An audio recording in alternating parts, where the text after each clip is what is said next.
So this video is probably going to be even less structured and less polished than my normal not structured and not polished videos. But I had a whole thing planned showing you different use cases for custom agents and how I was building out systems for them in my workspace. Notion, obviously, in the last 48 hours, last 2 days or so, have released custom agents, the public beta, and with that have shared their pricing information. So myself, and I think lots of other people, have had access to the beta custom agents for a while, and I've a lot and testing them out. Obviously, they've just rolled out the public beta and shared the pricing information with that. So before I look at the pricing info, just if anyone's confused on what the difference between custom agents and the other AI you have in Notion is, it's all about how it's triggered, basically, right? If you're on the business plan or the enterprise plan, you have the personal agent assistant, which is your chat interaction in the corner, and it can do stuff across your Notion workspace, text generation and create databases and update properties and all that kind of stuff. But the difference being, I have to come in here and tell it to do whatever I want it to do. Agents are different in that you can set up as many of them as you want with different instructions, and they can carry out those instructions on a specific trigger. So on a new page being added to a database, for example. So in theory, they can work all the time in the background and you don't have to interact with them at all. It sounds really great. It's a very powerful functionality, not without its hiccup and issues, but on the whole, a really great feature. And it's a feature that I fully expected to pay for. I didn't expect it to be free with my current plan. I absolutely anticipated an extra cost. And I think a lot of people did. Just the scale of that cost is what has taken some people by surprise. So if I jump here, this is their documentation, custom agent pricing, and basically they are priced at $10 per 1,000 Notion credits. So it is a credit-based system. You use an agent, it consumes a certain amount of credits, and you purchase credits in whatever amounts you want to meet those needs. So it works out at 1 credit is 1 cent. They are free for now. Agents are completely free until May the 4th, and then this credit model is being introduced. One other thing to note is that whatever credits you purchase are only for that billing period, so they do not roll over to the next month, which is quite disappointing, but that is the current structure of it. So, like I said, I've been using the agents for quite a while, and if you look at this and you just see $10 for 1,000 credits, but how far does a credit actually get you? I can show you. So this month I have used 378,000 credits. It's actually not even accurate. It's I think it's at about 390,000 at the moment. So that would cost me a little bit under $4,000 at the time of writing this. I'm close to $4,000 now. That is very expensive, and not at all a realistic amount that I could pay. Now, a bunch of caveats to this. One is I wasn't paying a whole lot of attention to some of this and neglected a couple of agents that got caught in a loop. I had different agents triggering on schedules and that. They got caught in the loop and it was racking up runs and obviously credits. I do think this one, Tag, actually capped out at 500. And then Notion switched it off. I don't think I switched it off, and I do remember seeing a notification that something got switched off. I did also get notifications throughout that my agents were caught in a loop. I just didn't check my workspace for a couple of days, but those notifications were there, so it wasn't hidden from me. I did then go into a breakdown of the credit cost per run, and then the monetary cost of that as well. This is data I had to put together myself. You can't get that in the settings panel, which is a little disappointing, especially considering how expensive these can get, how quickly. That would be great information to have visible for end users. Looking at the range here, you can see it's quite a range, right? 40 cents is the lowest. That is a very basic agent. It just updates, I think, 3 database properties on its trigger. And I could probably replace it with an automation. I was just testing out the agent functionality. So 40 cents, which probably is something I'd never use as an agent, all the way up to, I think this one is the most expensive at $12.39. This is also probably not something I would use as an agent, and I'll touch on that later. So, but looking in the more middle grounds, that's $4.89 a run.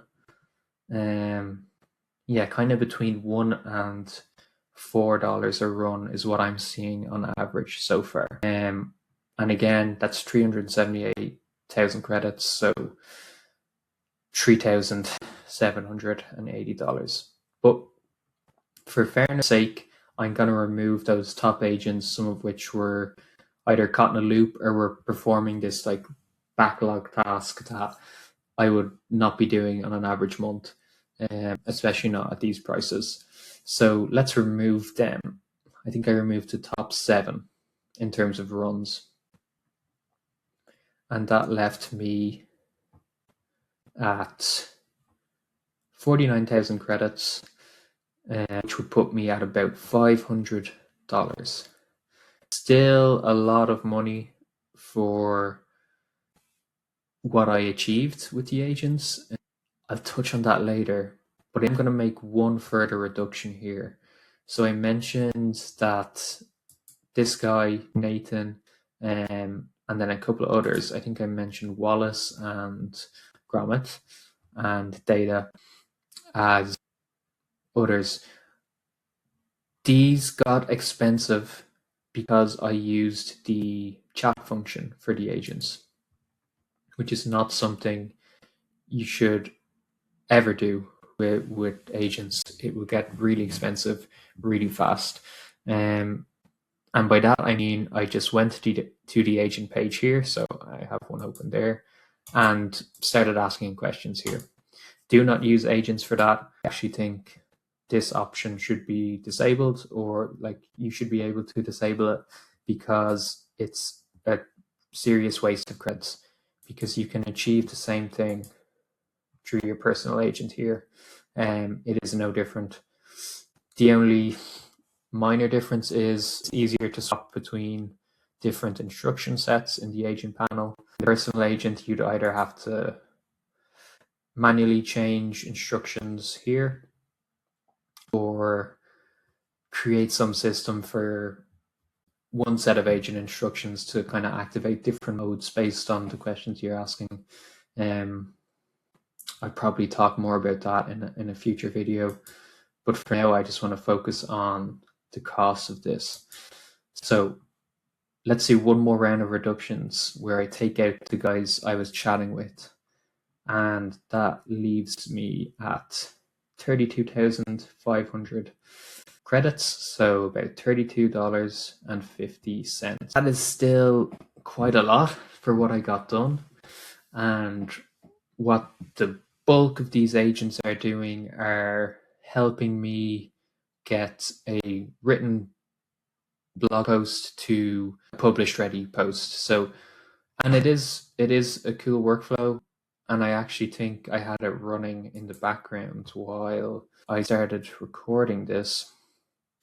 So if I look here, yeah, this is it here. So it was going through the process, and I think it should have sent me a task. Yeah, it did, to complete, and that will trigger the next stage in the flow. But at a really high level, I'm not going to go into it in too much detail. Basically, there's a couple of different agents, a couple of different automations, and some steps for human input. And it does things like, it does an edit pass on my blog for spelling and grammar mistakes, because I make lots of those. It does some transformations and sends some of the data into my notes databases, puts it in a synced block, and then syncs it back. That's very specific to my workflow, but that agent, those two agents actually eat up a lot of credits. Then I have some for adding backlinks to like other content, and making suggestions for like templates and products I could promote, things like that. So it's not actually writing the post for me or anything like that. And that's where I'd expect it to rack up a lot of credits. Like, these are smaller and simpler tasks. So for, I think $32, is that what I said? $32.50. I basically ran through that workflow for, I think it was only half a dozen or so blog posts. And they weren't clean runs. There was trial and error on different agents and retrying and stuff like that. But yeah, that's kind of the credit cost we're looking at. So it did make me pause and think, what the hell am I doing wrong? Why are these so costly to run? So going back to their documentation, I actually think this is more or less copy pasted, but cost per, let's see if I can find it in here. How custom agents use Notion credits. Okay. The information the custom agent works with. So reading longer pages, searching more content, or scanning larger databases. That makes sense. Connected tools. I haven't used any yet. I'm not connected to email or Notion Mail or Slack or anything like that. How many steps are involved? Yeah, this one is interesting. I have divided up my agents into like ones that carry out one specific task.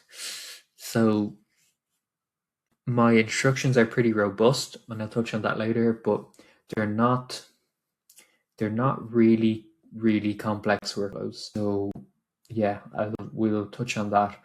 And how often the agents are run. That's pretty self-explanatory.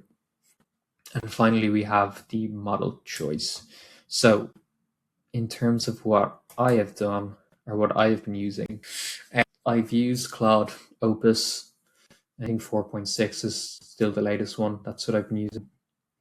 I've had the best results with that in terms of like the quality of the output. I experimented with the others a little bit, had a little more of a mixed experience, haven't tested them too much, because I haven't had a need to until now, because I expect Claude is probably the more expensive model. Notion recommends using Auto, and that will assign a model based on the task. I've definitely had the worst experience with Auto so far, but it's something I'll be probably diving back into and testing more now that I know the pricing information. How much information the agent works with. Okay, so I have one agent set up called Mercer, a D&D text enrichment specialist. This is a niche use case, so sorry if I lose you here. But basically, he analyzes the trigger page, goes through content, and looks for text that matches the title of a database page. So he replaces that text with a mention to that database page. So I think I used an example here. If I open up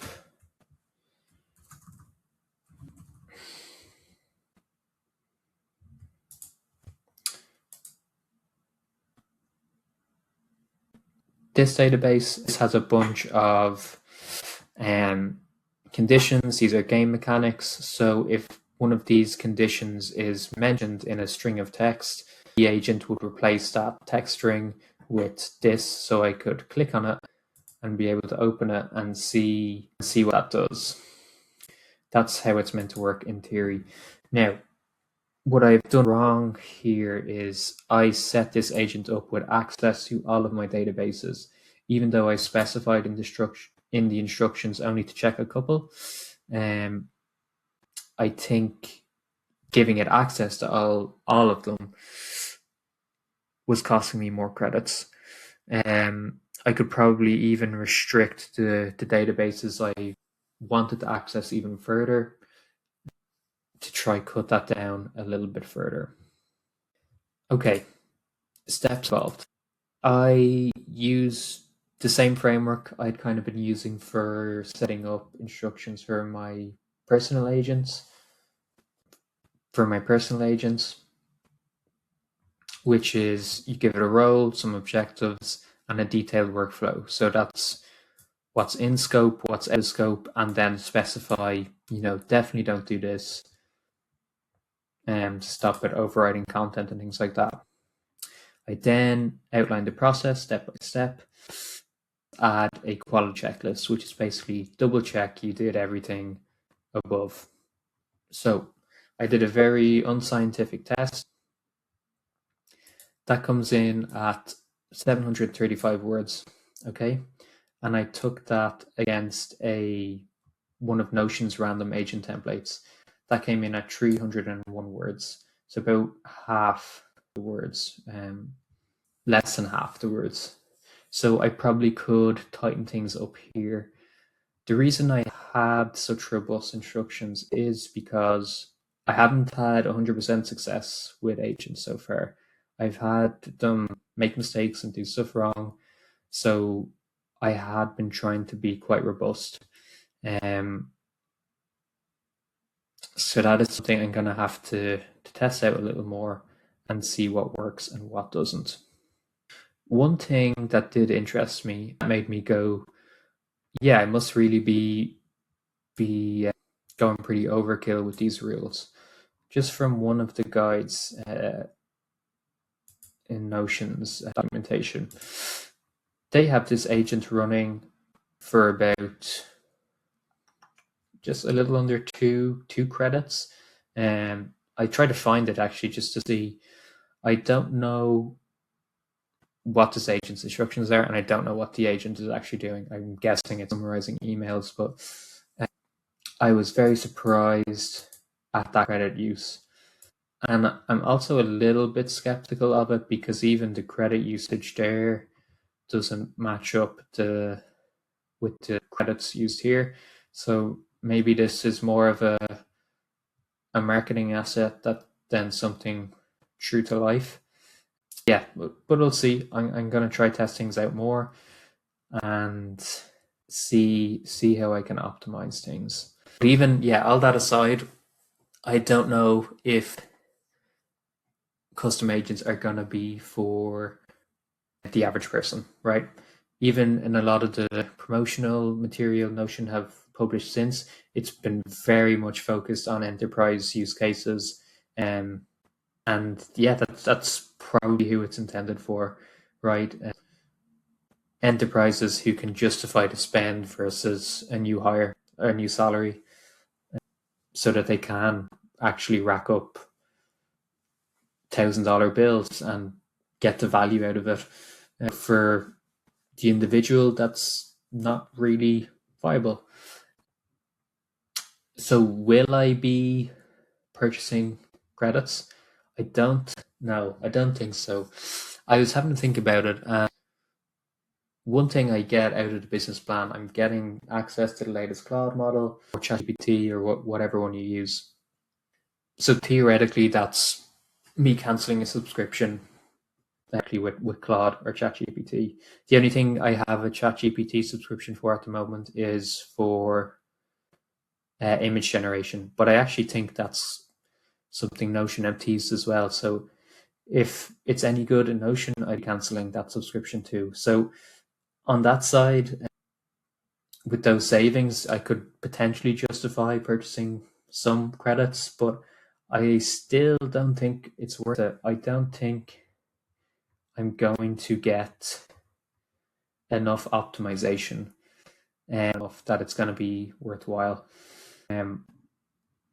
So what does that mean for me in the next couple of months? I probably will test it a bit more and see how far I can get. Other than that, I'm going to be using it an awful lot until May 3rd or May 4th. And just try and get all those backlog tasks done that I have been too lazy to do or just haven't had time for, and just clean up my workspace. And I kind of suggest you do the same.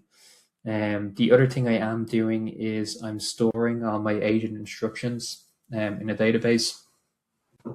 So just in case you want to delete your agents from here, save those instructions somewhere else. That you might find them helpful to have at some point.